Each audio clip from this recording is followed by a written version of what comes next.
जैसे supreme court का फैसला आता है कि हम सेम सेक्स मैरिजेस को मान्यता नहीं देते हैं, देश भर में खुशी का जो लहर है वो आनी शुरू हो जाती है। लोग बड़े खुश हो गए। सुप्रीम कोर्ट का अगर पूरा वर्डिक्ट अगर आप पढ़ लेते ना तो आपको समझ में आता है कि सुप्रीम कोर्ट ने रास्ता खोल दिया। सुप्रीम कोर्ट ने बोला कि हमारा काम कानून बनाना नहीं है, हमारा काम सिर्फ व्यवस्था बनाए रखना है। कोर्ट का सिर्फ काम यह है कि सरकार ने जो काम किया वो सही है गलत है बस, और व्याख्या करना हमारा काम है। कोर्ट का काम कोई कानून बनाना नहीं है। इस मसले पर आप देखेंगे एक चीज नोटिस करने वाली है। सुप्रीम कोर्ट का ये फैसला ये मायने में थोड़ा जटिल लगता है। देखिए, टोटल 4 जजेस थे, उनका अलग अलग फैसला लिखा, और यही कारण है कि इसके पढ़े जाने में भी बहुत ज्यादा वक्त भी लगा है। इस फैसले में 2 बुनियादी बातें बिल्कुल सामने आती हैं। पहली बात यह कि 5 जजों की बेंच ने एक राय से कहा है कि जो सेम सेक्स मैरिजेस हैं, समलैंगिक शादियों को कानूनी मान्यता नहीं दी जाती है, और ये मामला संसद के ऊपर छोड़ दिया। बनाइए कानून, हम देखेंगे। दूसरा फैसला 3-2 के बहुमत से आया, और ये सबसे ज्यादा दिलचस्प बात यह हो जाती है कि चीफ जस्टिस DY चंद्रचूड़ अल्पमत में थे। आमतौर पर होता क्या है कि चीफ जस्टिस की जो राय होती है मेजोरिटी के साथ होती है, बहुमत के साथ होती है, लेकिन इस मसले में वो अल्पमत में थे। देश में 1,500 से ज्यादा मामले संविधान पीठ ने सुने होंगे। कुछ केसों को छोड़ दिया जाए, सब में चीफ जस्टिस की राय बहुमत की राय के साथ रही होगी, लेकिन इस मसले में चीफ जस्टिस चंद्रचूड़ और जस्टिस संजय किशन कौल ने सेम सेक्स मैरिजेस, समलैंगिक जोड़ों को बच्चा गोद लेने के अधिकार देने का समर्थन किया, और बाकी के 3 जजों ने इसका विरोध किया। इसका मतलब क्या हुआ?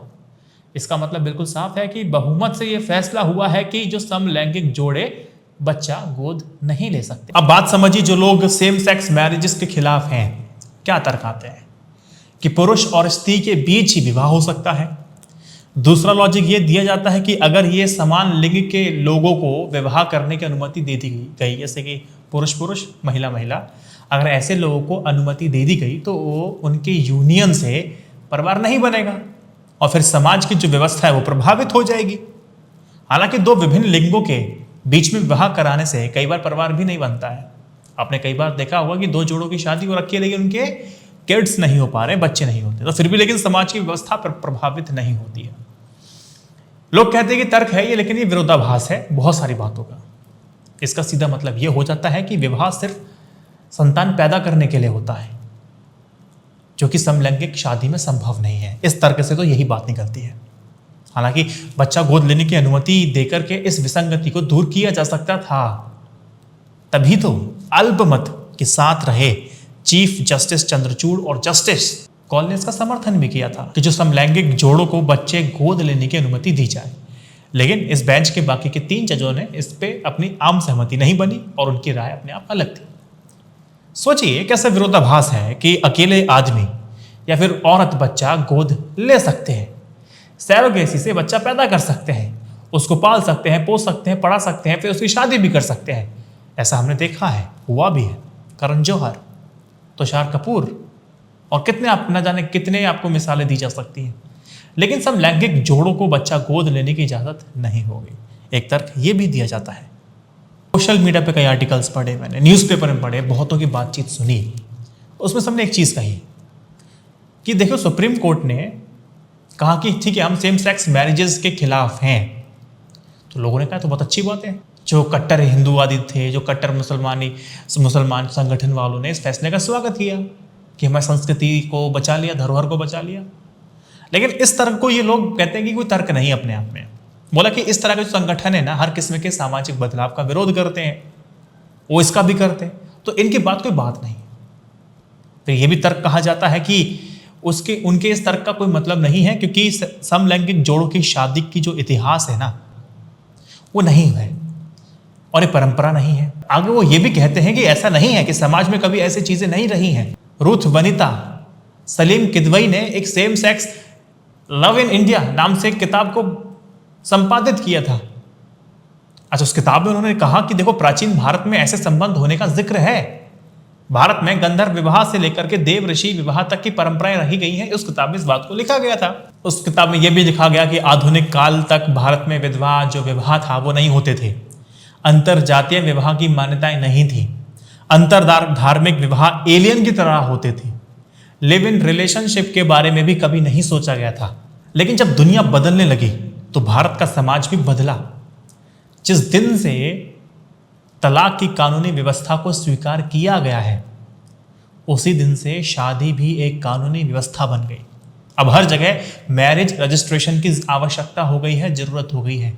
चाहे आप पासपोर्ट के लिए अप्लाई कर लो, चाहे वीजा के लिए कर लो, इस बात का खास ध्यान रखा जाता है। दुनिया के 2 दर्जनों से भी ज्यादा देशों में अपने यहाँ पर समलैंगिक विवाह को मान्यता दे दी गई है और कम से कम 125 से भी ज्यादा देशों में समलैंगिकता को अपराध के दायरे से बाहर रखा गया है।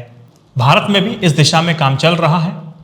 ये सही है कि LGBTQ समुदाय के लिए अदालत का फैसला निराशाजनक है, लेकिन लोग कहते हैं कि भैया उनको निराशा नहीं होनी चाहिए, क्योंकि इसमें भी उम्मीद की किरण भी देखी जा सकती है कि सुप्रीम कोर्ट ने आपके दरवाजे खोल दिए हैं। ये अंतिम लाइन एक्सपर्ट्स ने क्यों बोली, ये मैं आपको समझाता हूँ। देखो, LGBTQ उम्मीदें रखें, ऐसा तर्क क्यों कहे जा रहे हैं, ऐसी बात क्यों कही जा रही है। देखिए, सुप्रीम कोर्ट के फैसले के बाद इतना तो तय हो गया है कि LGBTQ समुदाय के अधिकारों, भेदभावों से जुड़े मसलों पर भविष्य में केंद्र सरकार को बड़ा फैसला लेना पड़ेगा और केंद्र सरकार की ओर से एक उच्च स्तरीय कमेटी की गठित भी होगी, यह भी निश्चित हो गया है।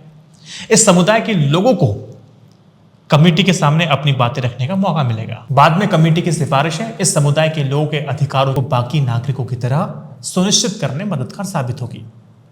यहां समलैंगिक संबंध और विवाह से 2 पहलू जुड़े हैं। पहला तो पहलू यह बन जाता है कि क्या समलैंगिक जोड़े साथ रह सकते हैं। दूसरा, उनके बीच के विवाह को भारतीय कानून के मुताबिक मान्यता मिल सकती है और विपरीत लिंगी विवाह की तरह कानूनी तौर पर उसका रजिस्ट्रेशन हो सकता है।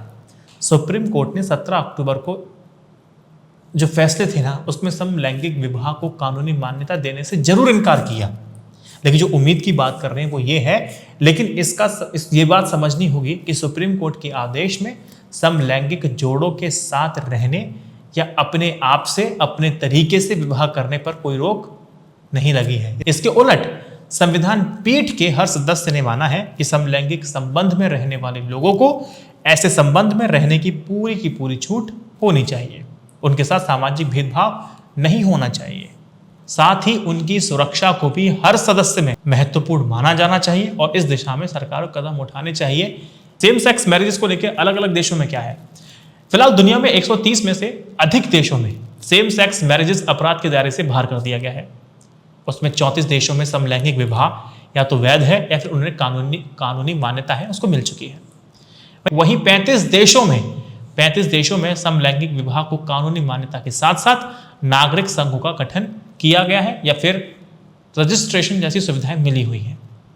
इसमें काफ़ी सारी कंट्रीज हैं, जिसमें जर्मनी है, ब्रिटेन है, मैक्सिको है, अमेरिका है, अर्जेंटीना है, ऑस्ट्रेलिया है, स्लोवेनिया है, जैसे देश हैं शामिल हैं।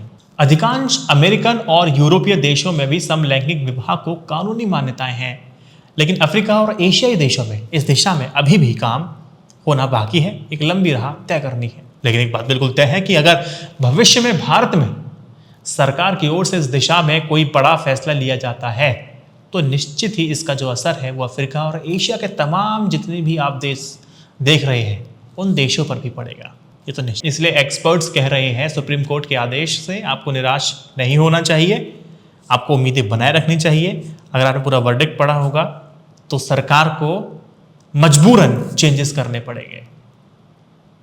सरकार को सीधा स्पष्ट आदेश दिया है कि इस दिशा में सोचिए, कमेटी बैठाइए और इनकी बात सुनिए, कानून बनाइए। आपका क्या सोचना है सेम सेक्स मैरिजेस के बारे में मुझे कमेंट सेक्शन बता सकते हैं। इस वीडियो को 3 व्हाट्सएप पर शेयर कीजिए। जय Hind, Vande Mataram, stay updated, stay educated, सत्यमेव जयते, नमस्कार।